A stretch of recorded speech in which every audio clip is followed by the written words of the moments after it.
لك الحمد يا الله الصلاة والسلام عليك يا سيدنا يا رسول الله صلى الله عليه وسلم أما بعد فأعوذ بالله من الشيطان الرجيم بسم الله الرحمن الرحيم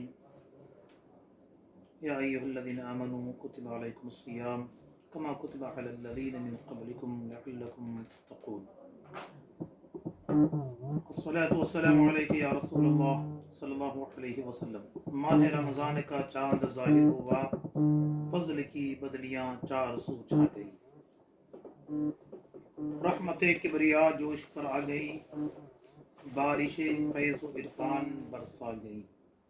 حق تعالی نے اس ماہ ذیشان میں کیسے کیسے انعامات بخشے ہمیں، ایک رمضان دنیا میں کیا آ گیا، عرش کی نعمتیں فرش پر آ گئی۔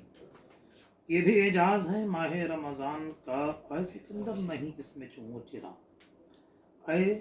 یہ بھی اعجاز ہے ماہ رمضان کا، اے سکندر نہیں اس میں چوں چرا، یہ بھی اعجاز ہے ماہ رمضان کا، اے سکندر نہیں اس میں چوں چرا۔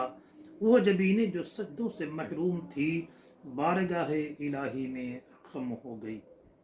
ہم تو مائل بکرم ہیں کوئی سائل ہی نہیں، راہ دکھلائیں کسے کوئی رہرو منزل ہی نہیں۔ عزیزہ ملت اسلامیہ، آپ سب کو جمعۃ المبارک کی رات مبارک ہو۔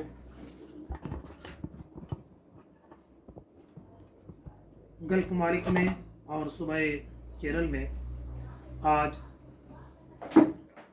کی رات ان کے لیے رمضان کی پہلی رات ہے، اور دوسرے علاقوں میں آج الحمدللہ ایسے بھی جمعہ کی رات بڑی برکتوں والی رات ہے، بڑی رحمتوں والی رات ہے۔ اللہ تعالیٰ اس رات میں ہم سب کو کم سے کم 80 مرتبہ حبیب صلی اللہ علیہ وسلم پر صلاۃ و سلام پڑھنے، درود پڑھنے کی توفیق عطا فرمائے۔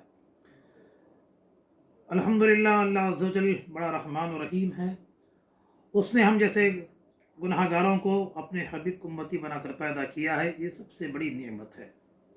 ایمان کی جو دولت ہمیں نصیب ہوئی ہے، اس ایک نعمت پر ہمارے جسم کے بال بال کو اگر زبانیں نصیب ہو جائیں اور ہر زبان سے ہزاروں سال اس ایک نعمت پر شکر کریں، تب بھی ہم خدا کا شکر ادا نہیں کر سکتے۔ تاجدار عرب و عجم صلی اللہ علیہ وسلم جب ماہ شعبان معظم کے آخری دن، آخری راتیں اور آخری جمعہ آتا تو آپ صلی اللہ علیہ وسلم اپنے صحابہ سے ارشاد فرماتے، اے میرے صحابہ، دیکھو دیکھو رحمتوں والا، برکتوں والا مہینہ آپ کے سامنے سایہ فگن ہونے والا ہے، آنے والا ہے، اس کی تیاری کریں۔ اس کے لیے آقا صلی اللہ علیہ وسلم ارشاد فرماتے ہیں کہ جنت الفردوس کو رمضان کے لیے سجایا جاتا ہے، جنت الفردوس کو رمضان کے لیے سجایا جاتا ہے۔ آج ابھی ہم نے عرب ممالک میں دیکھا ہے، وہاں کے جو عربی حضرات ہیں وہ ماہ رمضان میں اپنے گھر کا فرنیچر بدلتے ہیں، اپنے گھر کا پینٹنگ اسے نیا کرتے ہیں، اپنے گھر کے بچوں کے لیے انہیں انعامات لا کے دیتے ہیں۔ الحمدللہ ایسا معلوم ہوتا ہے گلف میں کہ رمضان نہیں، ان کے گھر میں شادی ہو رہی ہے، ان کے گھر میں ایک اچھا پروگرام ہو رہا ہے، بڑی خوشی کے ساتھ مرحبا مرحبا کہہ کے اس مہینے کا استقبال کرتے ہیں۔ ہمیں بھی چاہیے کہ اللہ عز و جل کی بارگاہ میں اس نے رمضان دیا ہے، اس ایک نعمت پر ہم بھی خدا کا شکر کریں، خوشی کا اظہار کریں، اس خوشی میں صدقہ اور خیرات بھی کریں۔ اس وقت مجھے مولا کائنات سیدنا علی ابن ابی طالب کرم اللہ تعالی وجہہ الکریم کا ایک جملہ اور ان کی طرف سے مروی ایک حدیث مجھے ذہن میں آ رہی ہے۔ مفہوم حدیث یہ ہے کہ اللہ عز و جل امت محمدیہ کو بخشش کا ارادہ نہ ہوتا تو ان کو رمضان اور اخلاص نہ عطا فرماتا۔ سورہ اخلاص کتنی پیاری بات ہے۔ ہمارے روزہ سے خدا کو کیا ہونے والا ہے، ہماری اس عبادت سے کیا خدا کو فائدہ ہونے والا ہے؟ وہ تو صمد ہے، سب سے بے نیاز ہے۔ ہم عبادت کریں تب بھی وہ خدا ہے، ہم عبادت نہ کریں تب بھی وہ خدا ہے۔ میں سے پہلے والے کلاس میں آپ کو سمجھا چکا ہوں، بتایا ہوں کہ فرشتے اتنے ہیں کہ ہم ان کو شمار نہیں کر سکتے ہیں۔ لیلۃ القدر کے بارے میں ہم نے پڑھا ہے، قدر تنگی کی رات۔ قدر کا معنی ہے کہ تنگ ہو جانا، مطلب کیا ہے؟ لیلۃ القدر میں اتنے فرشتے آتے ہیں کہ فرشتوں کے لیے زمین تنگ ہو جاتی ہے۔ تو بتائیے جب اتنے معصوم فرشتے اس کی مدح ثنا کر رہے ہیں، انبیاء کرام علیہ السلام اس کی مدح ثنا کر رہے ہیں، تو پھر ہماری جیسے گندی زبانوں سے وہاں مدح ثنا کی کیا ضرورت ہے؟ الحمدللہ ہماری مغفرت کے لیے، ہماری نجات کے لیے، ہماری عزت کے لیے اللہ نے ہمیں رمضان عطا کیا ہے۔ اس ایک نعمت پر ہم خدا کا شکر بجا لائیں، اللہ تعالیٰ میں توفیق عطا فرمائے۔ عزیزو، رمضان کے مہینے میں آقا کائنات صلی اللہ علیہ وسلم ارشاد فرماتے ہیں کہ جنت میں ہوا چلتی ہے، اس وقت حوریں کہتی ہیں یا اللہ تیرے بندوں میں سے ان کو جو رمضان کی قدر کرتے ہیں، رمضان میں بھوک اور پیاسے رہتے ہیں، تو ان کے لیے ان کو ہمارا شوہر بنا دینا۔ اس لیے عزیزان ملت اسلامیہ، رمضان الحمدللہ رحمتوں بھرا، برکتوں بھرا، ہماری نجات کے لیے، ہماری بخشش کے لیے رمضان آ رہا ہے۔ آپ اس کی قدر کریں، ہر دن خوش و خرم رہیں، ہنستے رہیں، اس لیے کہ رمضان میں ہمارے چہروں کو رونق ملتی ہے۔ 30 دن ہمیں بھوکا پیاسا رہ کے سال بھر ہمیں یہ کیا کرتے ہیں؟ بالکل فٹ رہ سکتے ہیں۔ اس لیے میرے عزیزوں، میرے دوستوں، آپ سے بڑی مؤدبانہ گزارش ہے، بڑی پیار کے ساتھ میں آپ تک یہ جملے، یہ کلمے پہنچانا چاہتا ہوں۔ آقا کونین محمد مصطفیٰ صلی اللہ علیہ وسلم ارشاد فرماتے ہیں، رمضان میں جنت کے سارے دروازے اوپن کیے جاتے ہیں، کھولے جاتے ہیں، جہنم کے سارے دروازے بند کیے جاتے ہیں۔ اللہ اکبر!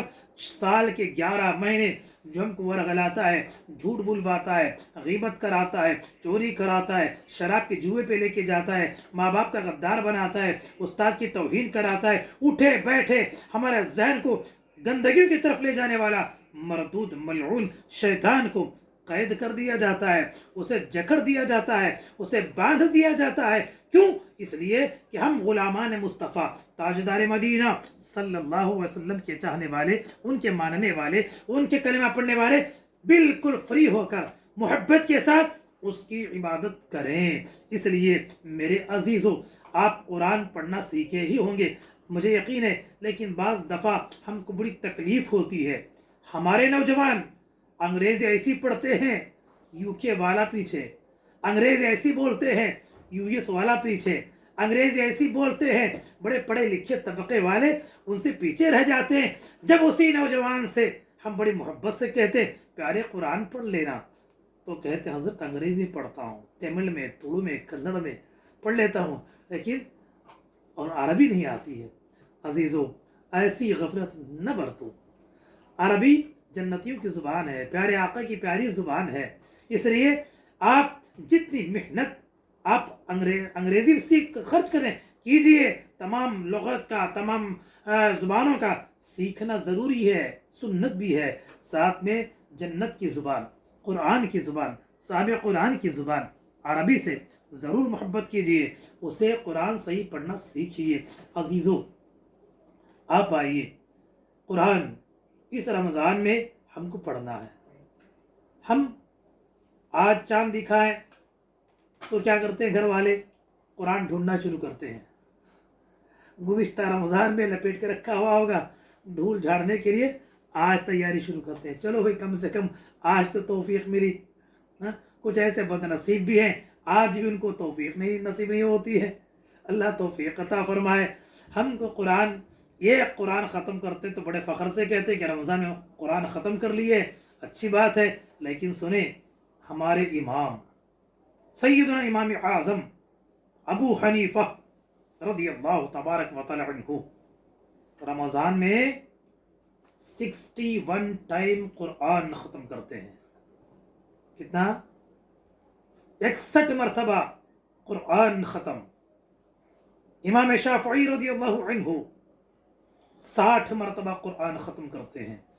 اس لیے آپ بھی قرآن ختم کریں، اگر آپ کو قرآن نہیں آتا ہے تو سیکھیں، کم سے کم سورہ اخلاص رمضان شریف میں فجر کی نماز کے بعد 100 مرتبہ، ظہر کے بعد تھوڑا پڑھیں، عصر سے کے بعد تھوڑا 100 مرتبہ، اسی طرح آپ دن میں 300-400 مرتبہ سورہ اخلاص پڑھنے کی عادت ڈال لیں، اس لیے کہ 3 مرتبہ جو قرآن پڑھ لیتے ہیں، اخلاص پڑھ لیتا ہے، اسے پورے قرآن کا ثواب دیا جاتا ہے۔ آئیے، قرآن ہمیں ایک طرف لاک ڈاؤن کی وجہ سے سارے فیملی والے گھر میں ہیں، شاید یہ پہلا اتفاق ہوگا نا کہ بیوی بچوں کے ساتھ میں، بھائی بہنوں کے ساتھ میں، اپنوں کے ساتھ میں اتنے لمبا ٹائم گزارنے کا مجھے تو پہلا اتفاق ہے، آپ کو بھی ہوگا۔ اس لیے آپ اس فاضل ٹائم کا، آپ اس اپنے زیادہ ٹائم کا صحیح استعمال کریں۔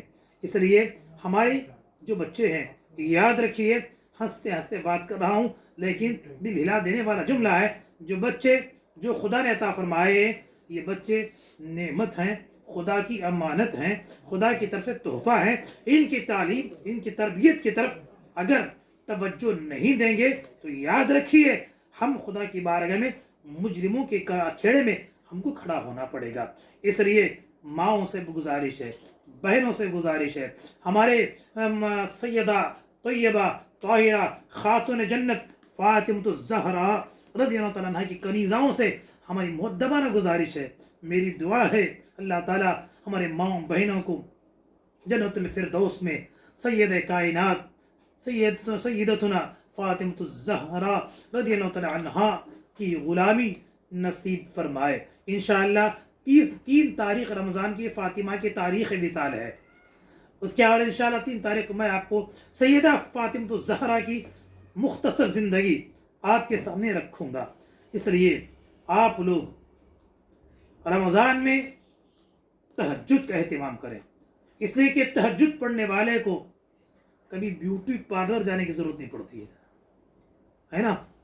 آج عورتیں بھی، نوجوان لڑکے بھی اس کے پیچھے پڑے کہ ہم کو اچھا لگنا ہے، ہم کو خوبصورت لگنا ہے، ہم کو بیوٹیفل لگنا ہے نا۔ اس لیے آپ تہجد کے پابند ہو جائیں، چہرے کو رونق ملتی ہے، چہرے کو خوبصورتی ملتی ہے۔ اس لیے آپ تہجد پڑھیں، اذان تک کھاتے رہیں گے تو روزہ باطل ہو جاتا ہے۔ جو عورتیں حیض و نفاس میں ہیں ان کے لیے روزہ معاف ہے، لیکن اس کی قضا کرنا ضروری ہے۔ رمضان کا ایک روزہ اگر چھوٹ گیا تو 9 لاکھ سال آپ کو جہنم میں رہنا پڑے گا، اور اس کا کفارہ بھی اپنے عطا کر لیا، بھی کر لیا۔ لیکن یاد رکھیے ایک حدیث کا مفہوم ہے، سیدنا و مولانا امام احمد رضا خان رضی اللہ تعالی عنہ فتاوی رضویہ 10ویں جلد میں جہاں تراویح کی فضیلت بیان کرتے ہیں، وہاں سرکار اعلیٰ حضرت نے یہ حدیث نقل فرمائی ہے، یہ لکھا ہے کہ ایک روزہ جو رمضان کا چھوٹ جاتا ہے، اس کے کفارے میں سال بھر تم روزے سے رہو، زندگی میں روزے سے رہو، وہ رمضان کے ایک روزے کے برابر نہیں ہوتا ہے۔ بہت برکتوں والا، بہت ہی رحمتوں والا مہینہ آپ کے ساتھ آ رہا ہے۔ اس لیے نماز پنجگانہ اپنے گھر کی خواتین کو حکم دیں۔ قرآن پاک میں یا ایھا الذین آمنوا قوا انفسکم واہلیکم نارا وقودھا الناس والحجارہ، اے ایمان والو اپنے آپ کو اور اپنے اہل کو، اپنے گھر والوں کو جہنم کی آگ سے بچاؤ۔ کیسے بچائیں گے؟ کیا جہنم میں پھینکنے کے بعد داروغ جہنم مالک کو لنچا دے کے کوئی گفٹ دیں گے وہاں کہ مالک آپ کے گفٹ کو قبول کر کے جہنم سے نکالے؟ ہاں، یہی تو جملہ ہے، کیا قوا انفسکم، اے ایمان والو میں اچھا بن گیا، میں متقی بن گیا، میں نمازی بن گیا، ایسے ہی انفسکم اہلیکم، اپنے اہل کو، اپنے خاندان کو، اپنے گھر کو جہنم سے بچاؤ۔ کیسے بچائیں گے؟ یہ رمضان اس کا بہترین ذریعہ ہے۔ اپنے بچوں کے ساتھ 5 وقت کی نمازوں کے لیے ایک ٹائم ٹیبل کی ضرورت ہے۔ فجر سب کے ساتھ میں پڑھیں، فجر کے بعد سو جانا یہ منحوسوں کی عادت ہے، یہ اچھی عادت نہیں ہے آپ لوگوں کی۔ فجر پڑھ کے کم سے کم سورج کے طلوع ہونے تک جاگنا ضروری ہے۔ آج جتنے بھی وہ انگریز لوگ کلاس کرتے ہیں، کیا مائنڈ کو اچھا کرنے کے لیے بہت سارے لوگ کلاس کرتے ہیں. آپ یاد رکھیے جتنے لوگ برٹش لوگ، انگریز لوگ، سیاستدان لوگ، وہ کب چمکے ہیں؟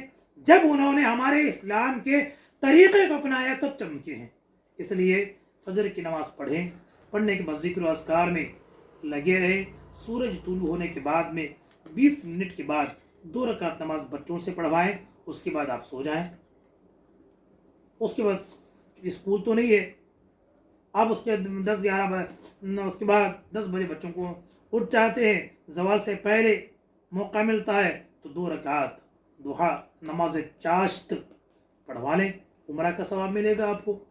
ظہر کی نماز 7 پہ پڑھیں، قرآن پڑھوا لیں. ایک درود پاک 30 مرتبہ، 50 مرتبہ، 100 مرتبہ پڑھنے کی عادت ڈال لیں. عصر کی نماز کے بعد پکانے سے، تلنے سے، کھانے کی چیزیں تیاری کرنے سے آپ کم سے کم مغرب سے 20 منٹ پہلے یہ سارے کام چھوڑ دیں.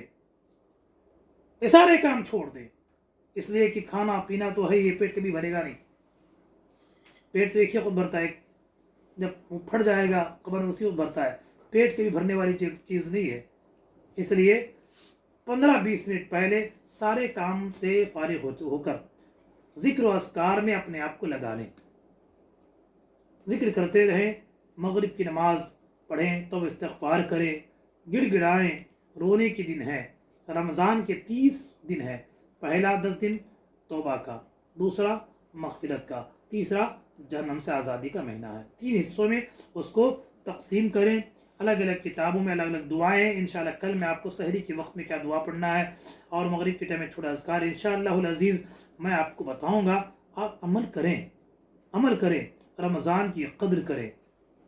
بہت سارے نوجوان میں نے دیکھا ہوں کہ رمضان میں روزہ نہیں رکھتے ہیں. اچھے گھٹے نوجوان ہیں. ایک شو ہو گیا ہے، آج بزنس زیادہ ہے، روزہ نہیں ہے. مارکیٹ جانا ہے، روزہ نہیں ہے. شوگر ہے، تھوڑی بیماری کو روزہ نہیں رکھتے. اور بالائے ظلم یہ کہ آج کل میں نے ایسی جگہ دیکھے، مسجد کی بلڈنگ میں ہوٹل وہی کھلے رہتے ہیں. یہ مشاہدہ ہے ہمارا، یہ مشاہدہ ہے، دیکھا ہے ہم نے. اسے بند نہیں کرتے. فجر کی نماز پڑھی، ٹوپی سر پہ، آرام سے چائے کی گپے لے. روزہ ہے، ایک التھارے. ایک روزہ چھوڑیں گے تو 9 لاکھ سال جہنم میں جلنا ہے. روزہ چھوڑنا الگ گناہ ہے، اور علل اعلان کھانا پینا یہ بہت بڑا گناہ ہے. تاریخ میں لکھا ہے، انشاءاللہ کل آپ کو سناؤں گا میں. یہودی جو رمضان کی قدر کرتا تھا، مرنے کے بعد دیکھا کہ وہ جنت میں ہے. صرف رمضان کی قدر کرنے کی وجہ سے مرنے سے پہلے اسے ایمان کی دولت نصیب ہو جاتی ہے. اس لیے اپنے آپ کی قدر کریں. اللہ تعالیٰ ہم سب کو رمضان کی پوری تیاری کرنے، کثرت کے ساتھ اس کا قدر کرنے، راتوں میں اکیلے میں بیٹھ کر رونے، بچوں کے ساتھ اکٹھا بیٹھ کر عبادت کرنے کی توفیق عطا فرمائے. السلام علیکم ورحمۃ اللہ وبرکاتہ.